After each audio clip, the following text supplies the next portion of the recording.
So utilitarian theories are consequentialist. They say that what morality is, and what makes actions right or wrong or good and bad, are the consequences. And the most obviously relevant consequences, as far as morality is concerned, are pleasures and pains, or happiness and unhappiness.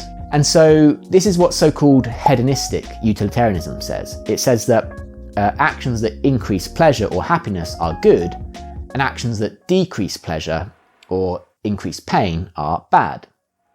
And Jeremy Bentham, who's kind of considered the creator of utilitarianism, came up with a sort of formula to calculate the consequences or the pleasures resulting from an action, and thus a way to calculate and quantify how good or bad a particular course of action is.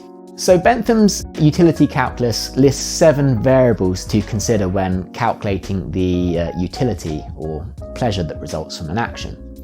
So you've got the intensity of the pleasure, its duration, its certainty, its propinquity, which means sort of how soon the pleasure is to occur. You've got to consider its fecundity, which is how likely the pleasure is to lead to more pleasure. And then you've got to consider the purity of the pleasure, i.e. how much, if there's pain mixed in with the pleasure, then it's a less pure pleasure than just straight up pure pleasure. And finally, the extent, i.e. the number of people who are gonna affected by the action. You know what I'm saying?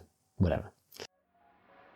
Anyway, Bentham's utility calculus gives us a way to measure and quantify the utility and thus the moral worth of a particular course of action.